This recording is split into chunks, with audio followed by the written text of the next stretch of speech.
Hey everyone, what's up? This is Dr. Charlie Johnson, physical therapist. Hope you're well. Appreciate you checking out my channel. In this video, we're going to talk about the 3 elements of the perfect pain relieving exercise for you. Meaning, how do you figure out what exercises you should do versus those which you shouldn't do? How do you know if an exercise is going to be helpful for you or harmful for you? And if you've checked out my channel before, you can see that I'm not a big fan of just, telling you to do the top 3 exercises for back pain, or this is the best exercise, just do this and it'll stop sciatica immediately. That doesn't really exist. And here's the thing, without knowing specific details of your case, an exercise that works for someone else might make you much, much worse. And so if you're watching this, you're probably confused about maybe what exercises to do, or you've tried maybe the generic cookie cutter stretches, nerve glides, right, and different things like that, and it just hasn't worked. And so if you really want to get some clarity around what you should do and what you shouldn't do, in this video I'm going to share with you my decision-making framework, how I think, and sort of the principles that undermine how you can find the exercise that is best for you, safest for you, and one that's going to be most effective for you. So you're going to apply these 3 concepts whenever you're selecting exercises to try to resolve your back, butt, or sciatica problem. For those of you who are new to my channel, again, my name is Dr. Charlie Johnson. I'm a physical therapist. I have my board specialty in orthopedics, and I work with people all around the world suffering with back, butt, and sciatica problems. I teach you how to use the power of your mind and movement as medicine. Real quick before we jump into the video, if you are interested in learning the exact process that we teach to people, meaning the concepts, right, and again, the frameworks, and how to approach pain relief from a different angle, right, then go ahead, check out the link above. I invite you to register for my free online workshop. All right, so let's dive into the video. All right, so now I want to show you the 3 elements of the perfect pain relieving exercise. So if you're watching this video and you're trying an exercise and you have some sort of back, butt, or sciatica problem, then you want to ask yourself, does the exercise I'm trying check off these 3 boxes? I have found that if you are missing one of these elements within the exercise that you're selecting, then the chance of that exercise being the best solution for you goes way down. But if these 3 elements are present, I found that the exercise is likely a very good fit and has the best chance of helping you resolve your pain. All right. Now, notice in the title, I say 3 elements of the perfect pain relieving exercise, singular. All right. Motion, one thing. We're not talking about pain relieving exercises. Notice it doesn't say sheet of exercises or pain relieving program. I have found in my experience after working with thousands of people with back, butt, sciatica problems, this is all I do. This is my exclusive specialty.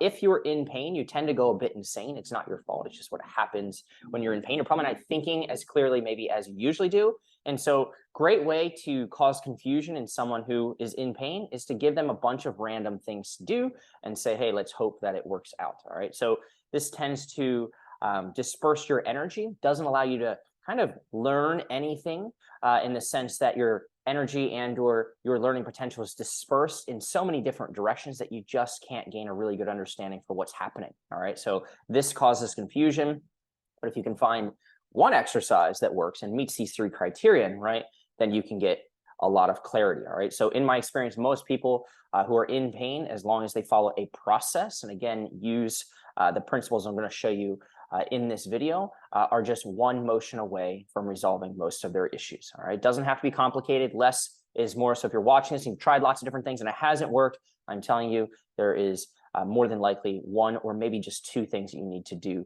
to get the relief that you're looking for. All right.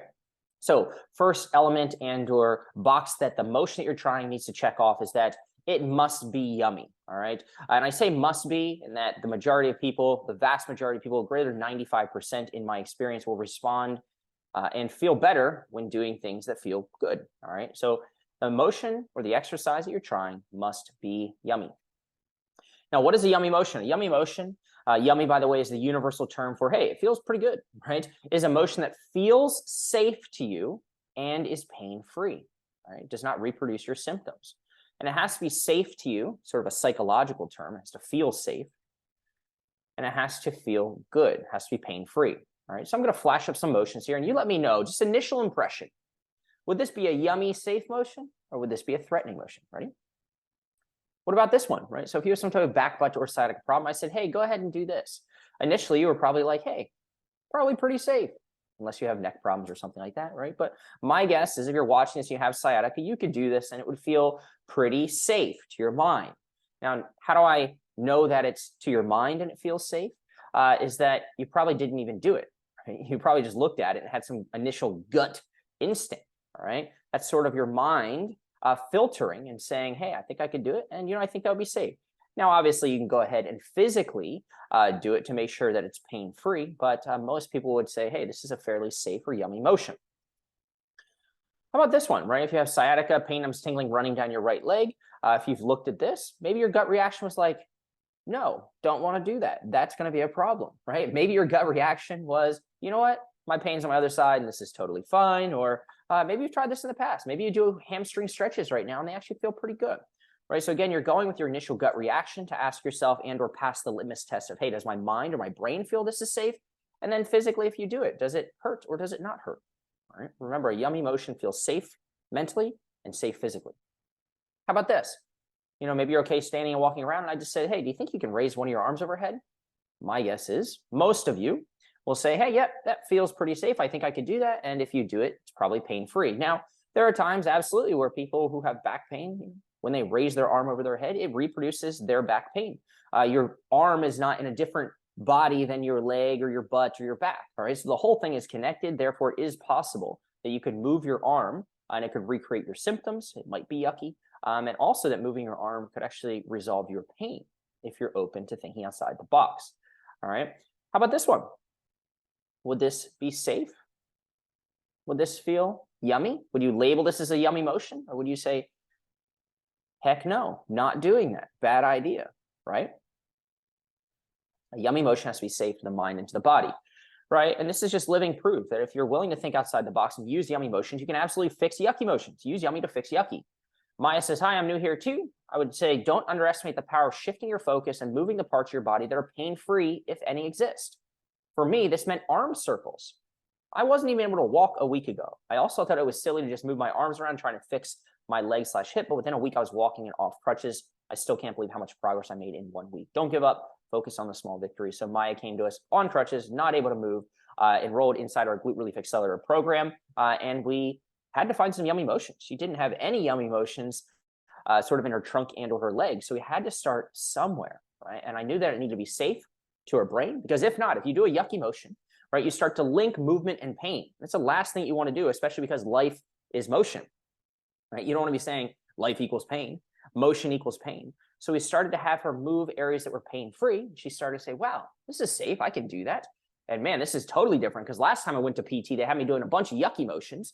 And so, Charlie, is this going to make me worse? She was very fearful, right? As we started to do things, basic arm circles, we did some arm raises with her, right? She started to say, wow, okay, PT doesn't have to hurt. Movement doesn't have to equal pain. We reduced her fear immediately. As you reduce her fear, as you reduce the aggravation of the tissue, when you stop poking the angry bear physically and then psychologically, you start to see progress, all right? So be open to thinking outside the box. A yucky motion, on the other hand, is a motion that is threatening to you and causes you pain physically, all right? So again, it's got to be safe to the brain and the body, but a yucky motion is not safe to the brain. It's definitely not safe to the body. It hurts so good. Something hurts so good and you're doing it right now, it still hurts, all right? It's a yucky motion. All right, so again, I flashed this up before. Is this a yucky or a yummy motion? Does this feel threatening to you at first glance? And if you do it physically, is it bothersome? How about this? Lots of people think that this is a yummy motion because they've been led to believe via the internet and YouTube and other folks, right? Like, this is good for disc herniations or this or that, right? But maybe this is something that really bothers you. It often does. Maybe it's a yummy motion. Is it yucky or yummy? Initial impression. How about this? Yucky or yummy? Yucky or yummy? How about these figure 4 stretches? These are very common stretches that people do for back, butt, sciatica, piriformis problems, things like that. And again, there's many, many motions. As you'll learn here later in the video, there's over 118 options that we could explore to try to resolve your problem, all right? Many different options here. And again, I'm just trying to get you a flavor for, initial impression, yummy or yucky. And you can categorize these motions. They hurt or they don't hurt. They feel safe or they feel threatening. And what's very interesting, though, is if you go down the street to a local PT or chiropractor or family physician, right, and they don't really know what they're doing, or this is not their exclusive specialty, they'll just give you a random sheet of exercises, as we talked about early in the beginning. And most exercise programs are just yucky multipliers. They're just multiplying yucky motions over and over again. It's like giving you a pill bottle that is designed to make you worse and telling you, hey, just take that thing as much as possible. Take that thing every single day, a couple times a day, right? Probably not going to turn out very well, right? Just, if you search online, it's probably what you're doing right now. 4 easy stretches for piriformis syndrome. I just flashed up a bunch of yucky motions, all right? So the first one, need a chest stretch. Well, if you looked at this, the one seated in the chair, you kind of twist it a little bit. You can think in stick figure form, right? That is a knee to chest. It's the same motion, all right? So is that a yucky motion or not? This is a figure 4 stretch. I'm essentially doing the same thing here. Maybe you looked at that leg raise and you're like, nope, not going to do that. Not comfortable, but seated hamstring stretch. Duplicating or replicating yucky. Same thing. Hey, if one leg raise wasn't enough, let's give you another leg raise, and then let's put a towel on it so we can further stretch your sciatic nerve. These are not 4 easy stretches for piriformis syndrome. They're 4 yucky stretches for piriformis syndrome. All right? We can do better than that. All right? Gregorio, a man in our program. Thanks all for sharing in the community. I wanted to highlight this. I guess that there is as much unlearning bad or old habits or stopping stretches and exercises as I thought were helpful, but were not. That's needed here is learning new motions and positions that can calm down angry muscle areas. Sue, I learned some of the things I thought were helping, certain yoga poses, stretches, etc. Things you were told to do were actually hurting. Brent, starting to understand how important creating a healing environment is in the process. And as we get later in the video, we'll talk about where using movement as medicine fits in to the recovery process and or the system that we use to help people like you. I was clearly doing exercise I thought were helping, again, told to do by other professionals, but aggravated yucky motions or replicated yucky motions. He was doing yucky over and over again, all right? Debbie, I'm grateful that phase 2 showed me how important it is just to stop throwing more solutions at a problem. More is not better. More is more confused, as we talked about again early on in the video. My progress physically and mentally has proved to me that the boatload of movements and stretches I thought were helping were actually adding fuel to the fire. This is very common, all right? And this is the difference between going to someone who knows what they're doing or trying to DIY it if you don't know what you're doing, and actually finding someone who knows what they're doing, all right? And it's no wonder you feel yucky and PT doesn't work, or chiropractic doesn't work, or I tried everything and it doesn't work. That's because most of everything is just teaching you to replicate yucky inputs over and over again, right? Or someone else is doing it to you. For example, if you go to the massage therapist down the street and they're doing hurt so good deep tissue massages, does it feel yucky or yummy? Now you might say, oh, it hurts so good, so it's yummy, I love it. No, it hurts so good, right? You're describing how hurts feels so good, all right? But if you're trying to feel so good and not hurt so good, then really what they're doing, and you're paying for it, is they're giving you a bunch of yucky input, and then you're wondering why you feel maybe temporarily or transiently good in the moment, but then you feel worse later. Most treatment for back, butt, and sciatica pain is just a bunch of random yucky inputs, let me add that in there, thrown at the wall hoping something sticks, and it's because people have no process to resolve these problems, right? And this is what I call like hope and pray healing, all right? Well, I'm going to do this and hope that it works, right? Well, if you wanted to eat the yummiest strawberry smoothie, let's just put it like this analogy-wise, all right? And you had the choice between throwing these yucky strawberries into the blender, these yucky ingredients, or these freshly picked organic strawberries, right? Hand washed and preened, whatever that means, into the blender, right? Which do you think would result in a tastier, yummier, better smoothie? I don't think there's any question about this, all right? But this is how you kind of want to think about it, all right? In my experience, more than 95% of people, so the majority of people in pain will respond to yummy motions versus yucky motions. There are select cases where people may have to push into and or through a little bit of pain to resolve their issues, and that might be the motion they have to replicate over and over again, but it's just so much of a minority of folks, in my experience, that the first element that is necessary is that for almost everybody watching it, the motion needs to be yummy, all right? Yummy in, yummy out. Put yummy strawberries in, you're probably going to get yummy smoothie. Put yucky strawberries into that blender, you're probably going to get a yucky smoothie. And you're not going to question why. You're going to be like, well, that makes sense. I put in yucky ingredients, right? If you put yummy motions in to the blender, if you give your body yummy inputs, then guess what? It's probably going to feel pretty good, or chances are at least way higher. If you give a bunch of yucky inputs, all those different stretches you've been trying to do and nerve glides or whatever. And here's the thing. For you, any motion could be yucky or it could be yummy. Motions in and of themselves are not inherently yucky or yummy, just as they exist on their own. But for you, and as that thing interacts with your body, is it yucky or is it yummy? You put a bunch of yucky movements into the system, guess what? Your movement system is going to be yucky. If you randomly throw a bunch of strawberries and or close your eyes and just grab some ingredients out of your refrigerator, throw it in the blender and you mix it up, do you think it's going to taste good or not? I guess you could get lucky, right? You could do a sheet of exercises, and maybe you are right now, and you're like, hey, I'm feeling a little bit better. But the truth is you're confused. You couldn't replicate that. And that's the issue if you're a long-term thinker. Short-term, you might be experiencing some pain relief. But what about long-term? Do you care to know the one thing that helped you or not? Random in, random out. And so look, you are here. You're stuck in pain. On one side of the sort of seesaw, pain. On the other side, healing. I call this the yummy yucky scale. Let's keep healing super simple. All right. So this is the scale. And to heal, here's the name of the game. You got to tip it towards the side of healing. The goal, obviously, is you're trying to get there.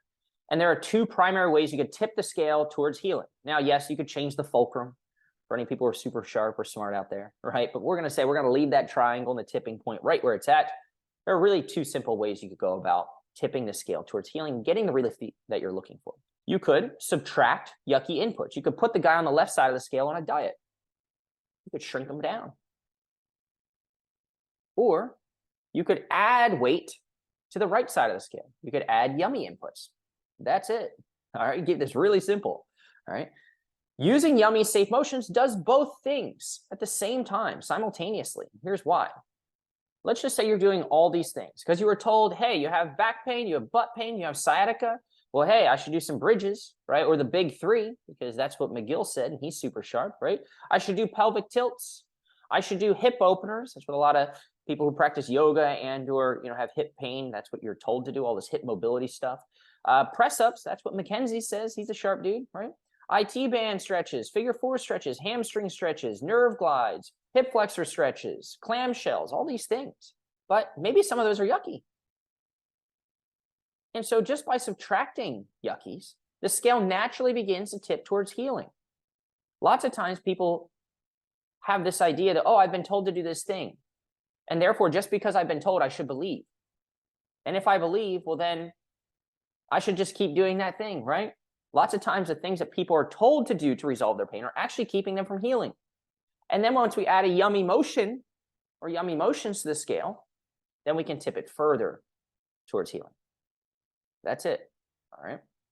Now there's a process. It's a very simple process, repeatable process that works for people, but it's not always easy, right? There's a process to figure out what you need to do and how you need to go about it, do it, and the order of operations through which you should do it.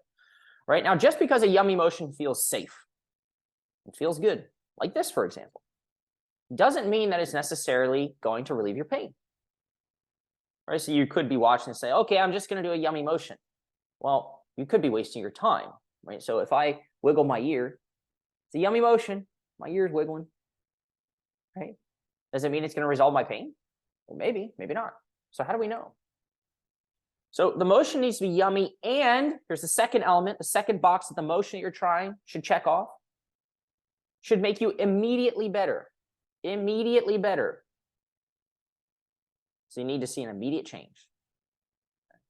Karen, as you'll see here in a moment, I took a snapshot of what I call her private healing logs, just a little component of it because we track progress. You can't manage what you don't measure. Was working through a bunch of motions and then found that the trunk twists work. The trunk twist only to one side worked best for her. She said, you will eventually find the motion that works out for you. All right. And so hopefully you can see this. If not, maybe you can find a computer below this up, right? But just took a snapshot of some of her pain triggers, meaning the activities in life that recreated and or made her pain worse, the things she was struggling with. Rolling over in bed, 80 out of 100. I use a 0 to 100 point scale. 0 is nothing. 100 point is really, really the yuckiest, all right? Sitting in car, sitting on couch, all these things are really yucky. And hopefully you can see that week to week, if we look at the trends here, not a whole lot of change here. In fact, one number got worse, right? Week 4, man, still stuck. Very challenging and interesting case here. We start to see some changes, especially the rolling over in bed, but the other ones are still, I'm going to say, they are better, but roughly the same, right? Then some things go up, maybe one thing goes down, then a couple of the numbers go up, 1 or 2 go down, right? So really struggling to try to find a breakthrough here. Now, not struggling if you ask me, just following a scientific process and not seeing the desired result yet. Now, look here. What happened? So if you look at week 9 and week 10, there's a drastic change in symptoms, 60 to a 10, 70 to a 30, 50 to a 40. The next week, still the numbers go down. And the following week, there's nothing, pain-free. All right. And so what happened? For years of dealing with pain, she was able to go through a scientific process. And what happened where that blue arrow is between week 9 and week 10? We found the motion that worked for her. She was just one motion away. All right. But imagine she had just been doing a whole sheet of exercises. She would have had no way to actually measure progress and test to see what was working. She would be completely confused and she would have given up back here and said, and maybe gone to have back surgery, maybe gone to have hip surgery, maybe gone to have more invasive shots, taken more pills. If you don't follow a process, you say, I tried everything, it doesn't work. It means you didn't try any one thing, which means you weren't scientific about the process. And here's the thing, it's not your fault. Because people like myself, all right, who get doctorate degrees based in science, don't understand how to run a basic scientific experiment. If you change 10 different variables in a scientific experiment all the time, every visit, then you're going to have almost no chance of figuring it out. When it comes to pain relief, there's a flaw in reasoning whereby people in pain think that treatment needs to take time to work. This is the biggest fallacy, or one of the biggest fallacies in thinking or logic that I hear, and I hear it way too often. It leads to people saying things like, hey, yeah, it'll be great to do your program, but I'm just going to keep going at this for another couple weeks and see if it works. Have you ever said that? Or maybe I haven't given it enough time. This stuff takes time to work, you know, Charlie? It's like, no, I don't know. In fact, I know that you should see an immediate change. And if you're going to wait 1 week, why not wait 2 weeks? What's special about 1 week? Why not wait a month? Why not wait 3 months? Don't buy it. If you're being told, hey, you're going to do this therapy, and in 3 months, you're going to see this magical change, and they're following no process and doing the same treatment every single time. Hey, we're going to do this decompression, the DRX 9000 or whatever it is. We're going to do 20 sessions, but at session 16, that's when you're going to see the relief start. So are you telling me that I didn't see the relief? Is it 1, 2, 3, 4, 5, 6, 7, 8, 9, 10, 11, 12, 13, 14, 15, and then 16 is magically going to work? The thing which never worked before? It doesn't make any sense. And if it does eventually work, realize that it's probably just due to time. And you could have saved a lot of time, energy, and money, right? Because 0% change times any amount of treatment that you want to pay for or show up for equals 0% change. I think y'all can agree that if you have a light that does not work, you replace the light bulb, or an electrician replaces the light bulb, or does something there, and it doesn't work, doesn't turn on, that guess what? It's not going to turn on in the future. You have no evidence to believe that that thing later, after the electrician leaves, after whoever replaced it left, after you go to the grocery store and you come back, you're not saying to yourself, you know what? Well, maybe it'll come on later. You're not doing that. Now look, this is where people say to me, but exercise and pain and your body, Charlie, it's different. You're trying to compare your body to a light bulb and a lamp. It's just not the same. And you're sort of right, but is it really? So let's kind of like let this hit closer to home. Let's just say that when you move your neck in a certain position, like this, right? You bend it forward, however many degrees, right? You go, ow. You feel a pinch, let's just say on the left side of your neck, right? Ow. Then you go, your friend's chiropractor is like the best person ever. They've got magical hands. They cured me, right? They go and they crack your neck. Right? This was old Charlie. I used to be very involved in doing hands-on treatment and realized that I was good at fixing people temporarily, but people like you watching this were terrible at fixing yourself. It's not your fault again, but like imagine I could give you my brain versus I give you my hands, I cut them off, right? They're not going to do you much good unless I live with you or unless you want to keep going back to that person forever, right? So you move your neck a certain direction. Ow! 50 out of 100 on the pain scale, let's just say, somewhere in the middle, right? Yucky. They crack your neck. And then they say, hey, go ahead and bend your head in that same direction. You go, ow, 50. And they look at you. Old Charlie looks at you. And I say, hey, did it work? Should we do it again? What are you going to say? You're going to say, heck no, we shouldn't do that again. It didn't work. Isn't that interesting? Are you sure you don't want me to just try that every session for the next 4 weeks? And it didn't work today, but maybe eventually it'll work. You would start to think that was weird. At least most people do, right? So when someone moves you, you base your decision and your logic off of whether or not there's an immediate response. Just like in that example, you move your head, ow. Someone cracks your neck and you do it again, ow. Did it work or did it not work? It didn't work. It's very clear. And you're happy to share that. If it makes you better, you tell all your friends, this person fixed me. I woke up with a crick in my neck, a kink in my neck, right? They cracked it, woo, I'm good. If it doesn't work, no change or same, you question the value. That's why so many people come to me, right? And they're like, hey, can we just try a session or two and see if it works? It's a little bit more of a process than that, right? But you want to see if it works first. And so you're judging whether or not someone else who moves you is effective in reducing your pain based off an immediate response. Finally, if it makes you worse, you leave a bad review or you tell other people like, man, I hate chiropractic, right? That forms your belief system or your narrative. But what's really fascinating is when it comes to moving yourself, all logic goes out the window. You move your neck, ow, 50. You crack your own neck, you replace old Charlie, no longer require hands-on treatment because, well, you found something that can replicate it at home, which I like, by the way. I don't like this type of neck cracking per se, but it is emotion. It's self-generated, or you could do something maybe more yummy or what feels more safe, like this. And then you move your neck again. You go, ow, 50. Did it work? Should we do it again? You're just your own chiropractor or your own physical therapist, your own best healer at this point. Did it work? It didn't work, you would say. It was 50, ow. Do something, 50, ow. It didn't work. But when you move yourself, what do you say to yourself? Well, it still hurts. I think I'm just going to keep going. I'm going to see if it works. Or maybe I haven't given enough time. We'll go back to this slide, which is just madness. It makes no sense. And hopefully you can see that. Again, this isn't your fault. This is just what you've been sort of led to believe. For whatever reason, when you go to someone else and they do something to you, it either works or doesn't work.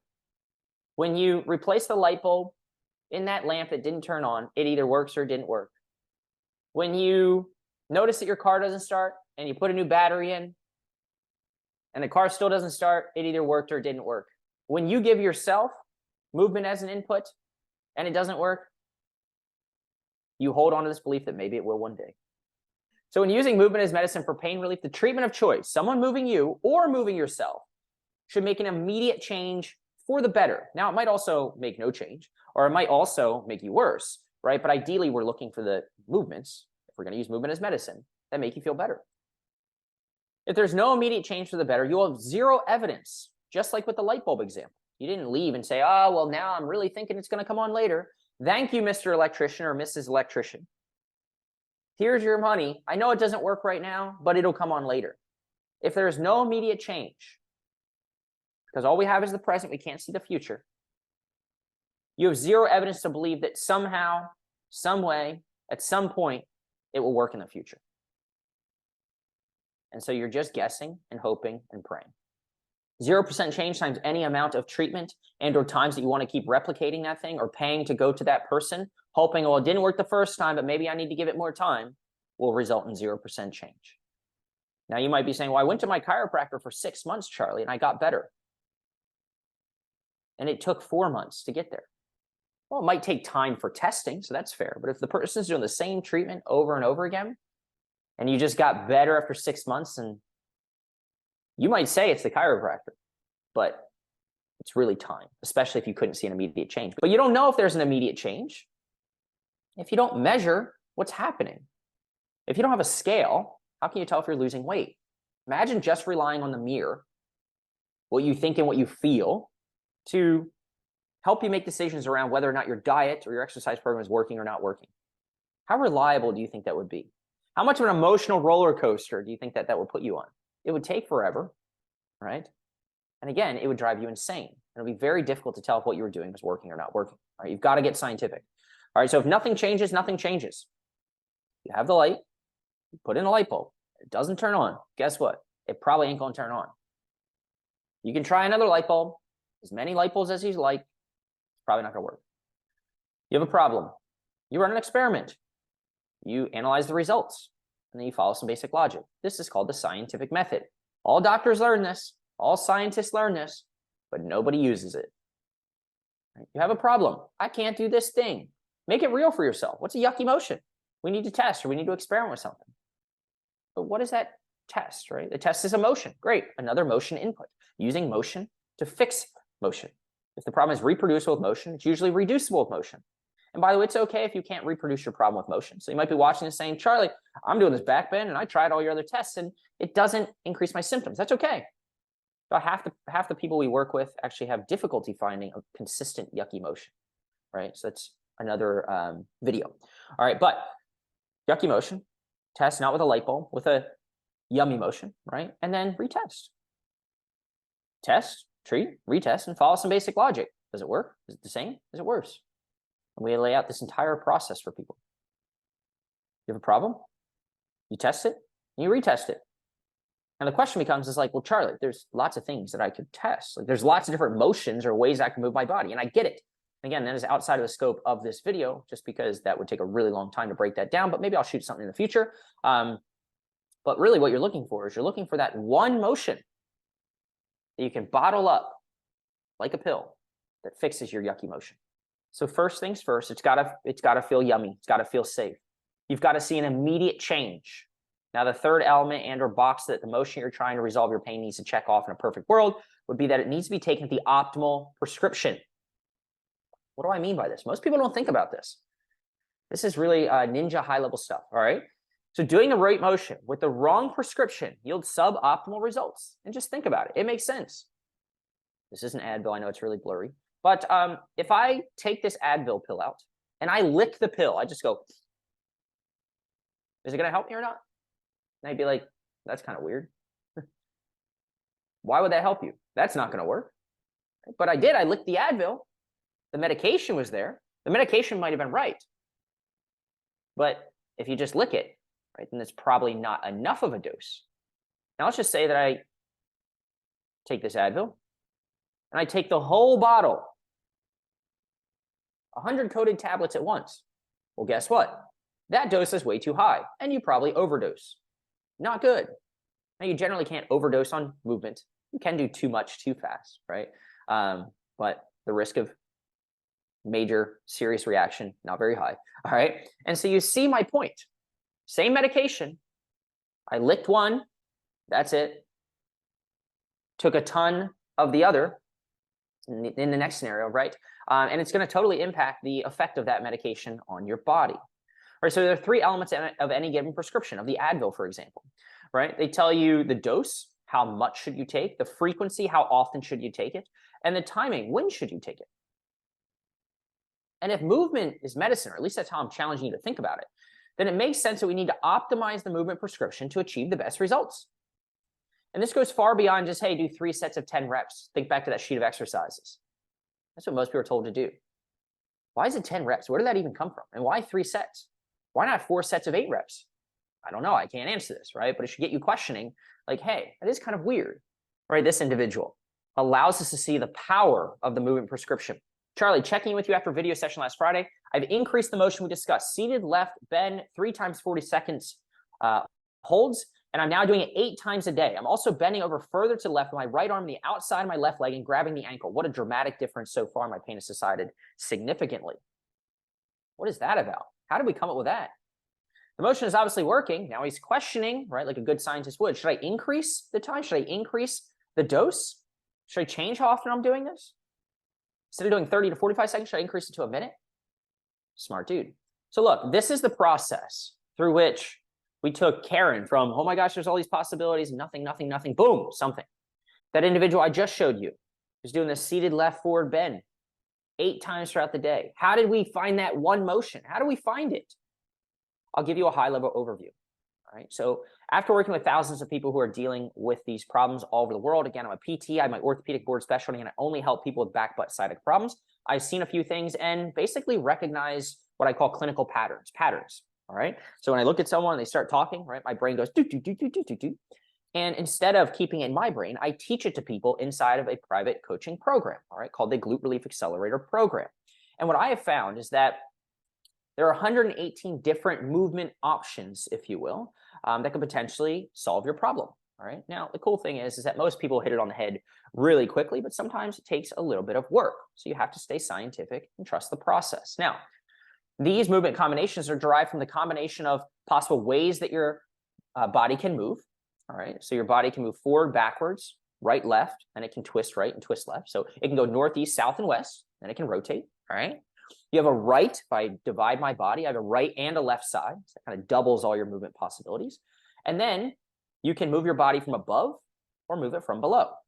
So I can bend forward from above at my trunk as if I'm trying to touch my toes, or I can do like a knee to chest from below, or I can kick my leg out from below. Both, whether I bend forward at my trunk,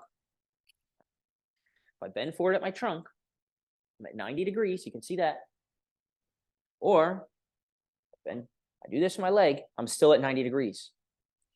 But one is happening from below, and the other is happening from above.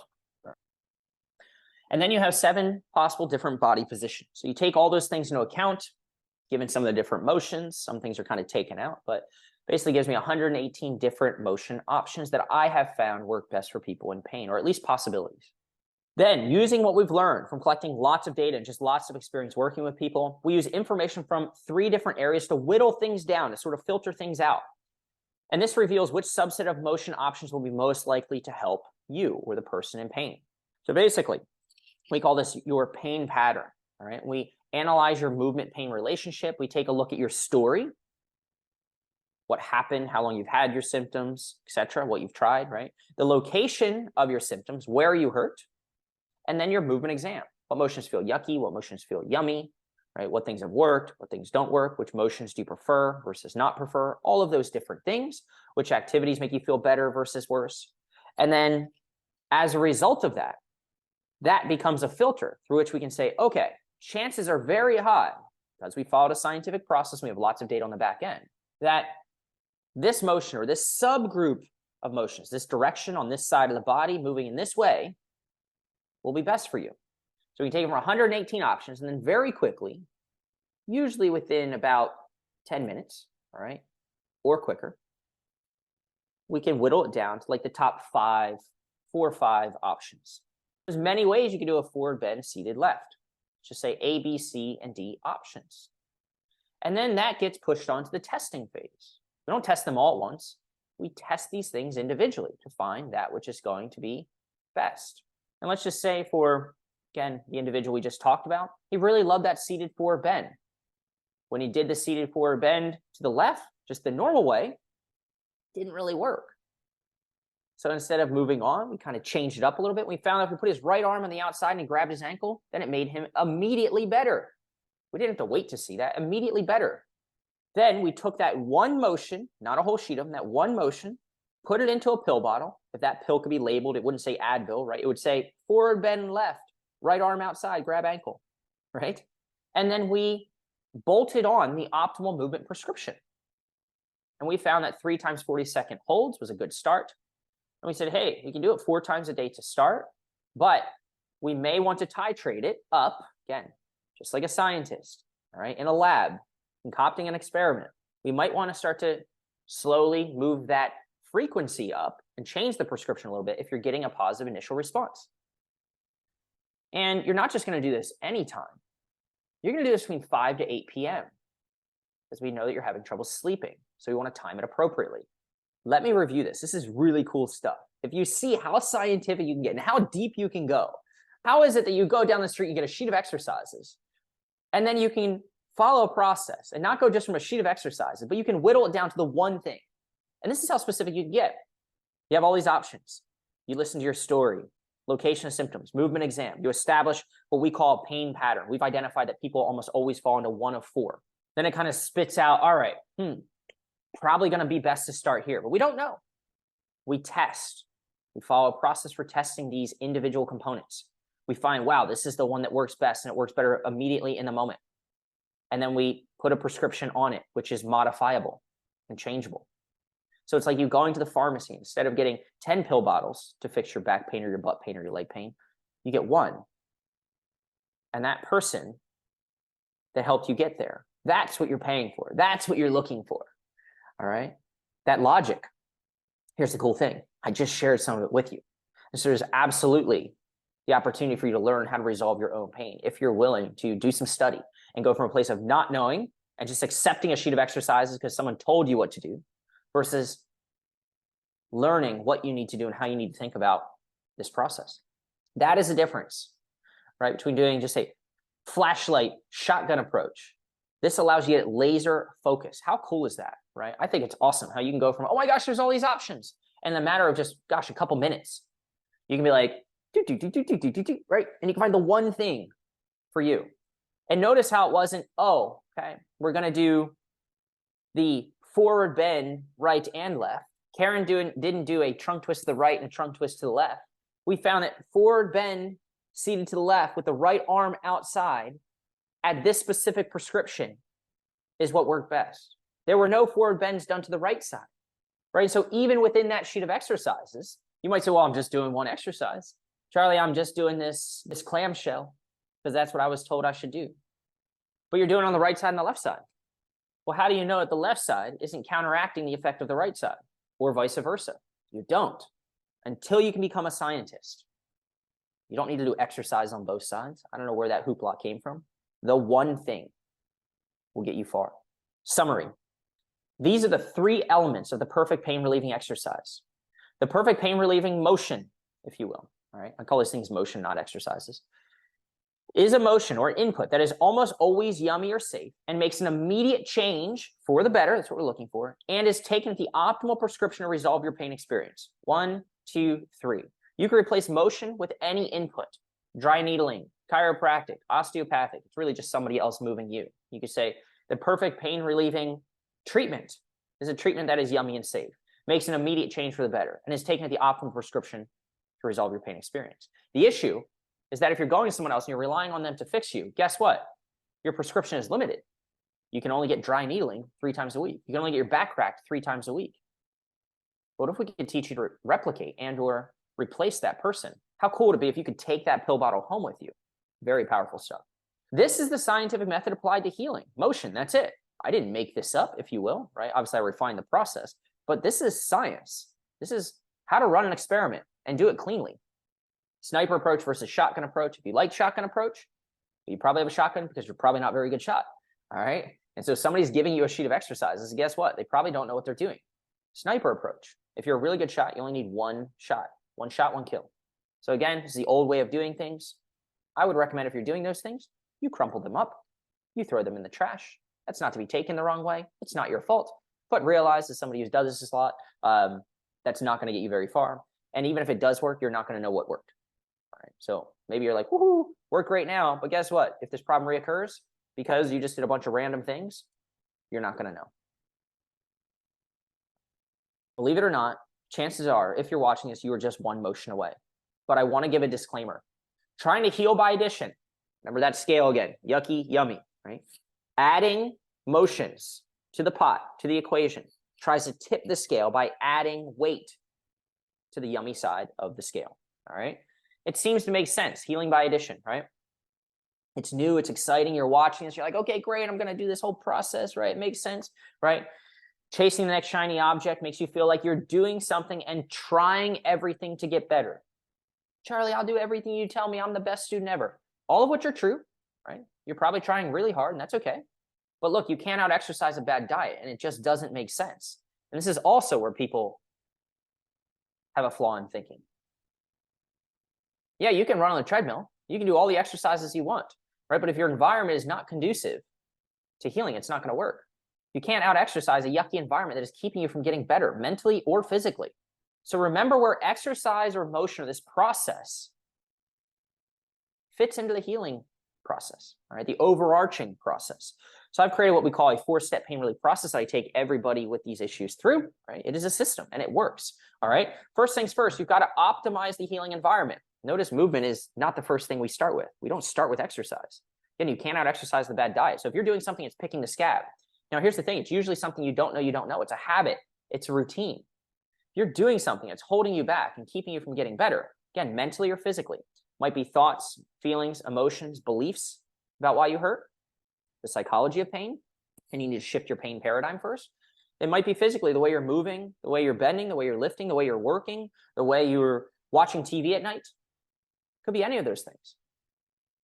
You can do all the exercise you want. If you go back to that same environment, it ain't going to work. So we optimize things first. Then you've got to step on the scale. Don't start eating all these different foods and doing all these different inputs on the exercise side of things. If you're trying to lose weight before you get on the scale, you want to have a baseline measurement. You've got to have something to go back to. You can't manage what you don't measure. And this is how we can be scientific. Without data, you can't be scientific. You're just guessing. You're going off feelings or emotions. I think it worked.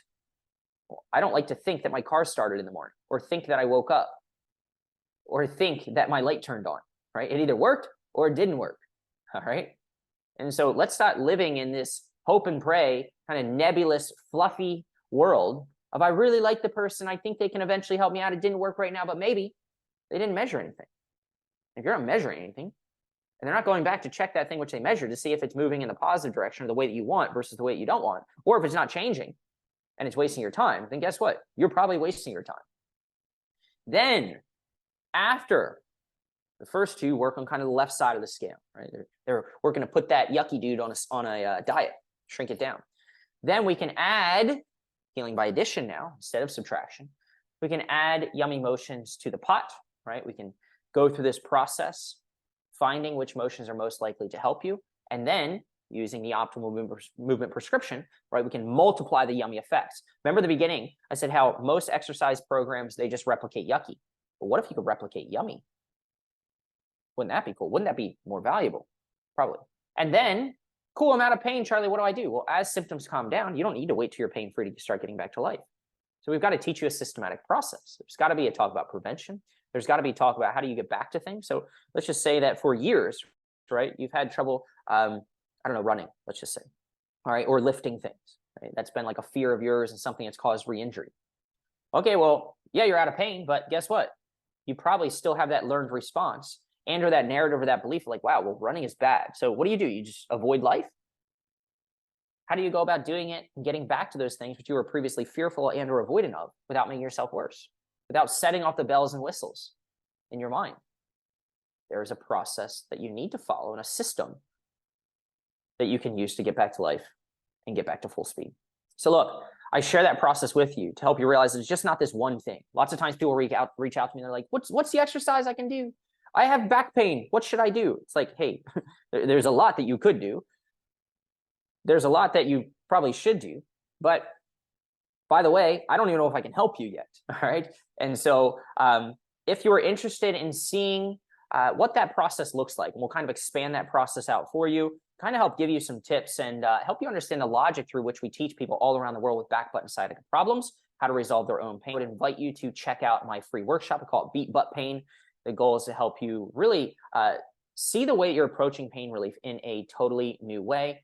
If you want different results, you've got to do something different. If nothing changes, nothing changes. All right. So if you're willing to think outside the box and you're watching this video and you're like, hey, this was different. All right. And I like that he taught me to understand why I'm doing what I'm doing versus just like, hey, do these stretches and see what happens. Then you'll love this workshop. So go ahead, register for that now. That is the end. Thanks so much for checking things out. Let me know too, any comments you have in the comment space below. Thanks so much. Chat soon.